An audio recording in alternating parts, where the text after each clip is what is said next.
Assalamualaikum warahmatullahi wabarakatuh.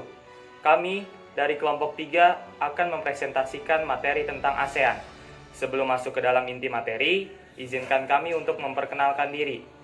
Saya, Salman Isyam Hikmatiar, sebagai ketua kelompok yang beranggotakan Nadia Rahma Mawar Kartika, Amelia Febrianti, Tasya Agustiani, dan Ais Muflihatul Jannah.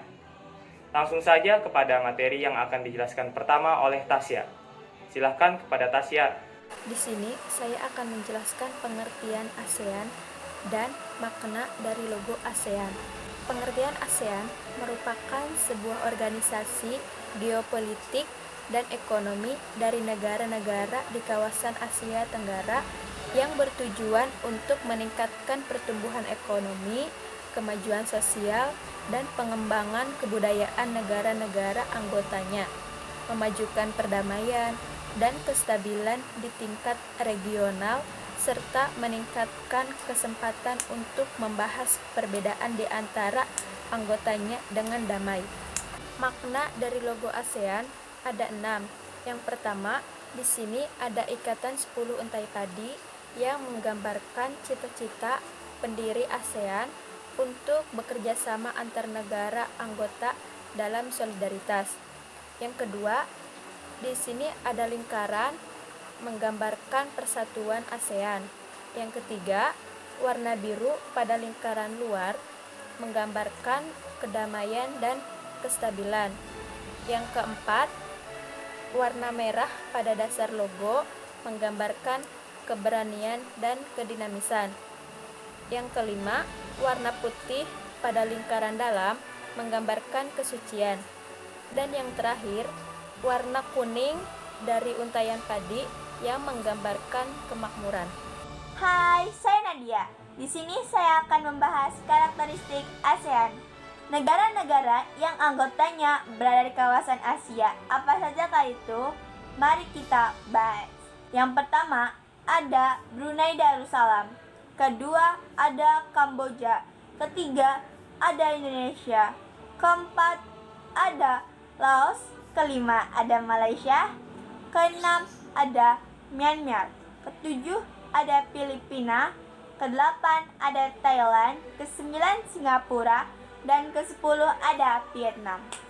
Dalam ASEAN pun mempunyai lembaga-lembaga yang terdiri dari KTT atau Konferensi Tingkat Tinggi, ada juga Konferensi Menteri Luar Negeri atau yang bisa disingkat dengan KMLN, ada Komite Tetap, Konferensi Menteri Ekonomi dan Luar Menteri lain, ada Sekretariat ASEAN yang dipimpin oleh Sekretaris Jenderal.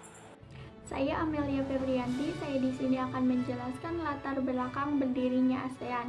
Pada tanggal 5 sampai 8 Agustus 1967, 5 negara di Asia Tenggara yaitu Indonesia, Singapura, Malaysia, Filipina, dan Thailand mengadakan pertemuan atau konferensi di Bangkok. Kelima negara mengadakan konferensi karena mereka mengalami nasib yang sama, yaitu pernah dijajah oleh negara lain, kecuali Thailand. Thailand merupakan satu-satunya negara di Asia Tenggara yang tidak pernah dijajah oleh negara lain. Tujuan konferensi tersebut adalah membentuk organisasi kerjasama antar negara-negara Asia Tenggara yang tidak bersifat politik dan militer. Organisasi tersebut disebut Perhimpunan Bangsa-Bangsa Asia Tenggara atau disebut juga Perbara. Dalam bahasa Inggris, organisasi tersebut dinamakan ASEAN. Berdirinya ASEAN tersebut pertama-tama ditandatangani oleh 5 menteri luar negeri. Negara-negara peserta pertemuan atau koefisien yang berlangsung tanggal 5 sampai 8 Agustus 1967. Persetujuan itu adalah Haji Adam Malik, Menteri Luar Negeri Indonesia, Tun Abdul Razak, Perdana Menteri Malaysia, Ras Sisto Ramos, Menteri Luar Negeri Filipina, Tamat Homan, Menteri Luar Negeri Thailand, Raja Ratman, Menteri Luar Negeri Singapura.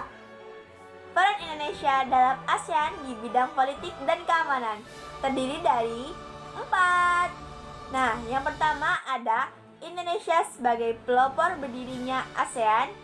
Yang kedua, ada Jakarta Informal Meeting atau yang disingkat dengan JIM. Yang ketiga, ada Komite Keamanan ASEAN. Dan yang terakhir adalah Indonesia sebagai penyelenggara konferensi tingkat tinggi atau KTT ASEAN pertama. Selanjutnya, saya Salman Isyam Hikmatiar akan menyebutkan peran Indonesia dalam ASEAN di bidang ekonomi. Yang pertama, Indonesia sepakat mewujudkan kawasan perdagangan bebas ASEAN atau AFTA melalui tarif preferensi efektif bersama. Yang kedua, Indonesia masuk menjadi anggota APEC. Yang ketiga, ikut mensukseskan Visit ASEAN Years tahun 1992. Yang keempat, menyediakan tenaga kerja ke Malaysia. Yang kelima, di Aceh dibangun industri pupuk urea ASEAN. Yang keenam, menandatangani kerja sama di bidang energi, jasa, dan hak cipta ASEAN. Yang ketujuh, Indonesia sebagai markas Komite Pangan, Pertanian, dan Kehutanan ASEAN.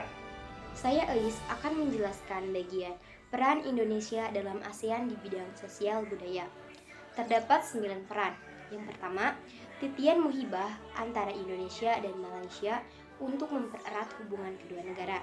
Kedua, Indonesia mengirim guru, dosen, dan tenaga ahli lainnya pada tahun 1970. Tiga, Indonesia melakukan pertukaran pelajar dan mahasiswa ke negara lain. 4. Mendukung Komite Perkembangan Sosial dengan tujuan utamanya membangun masyarakat, wanita, pemuda, dan buruh. Markas komite ini berkedudukan di Kuala Lumpur.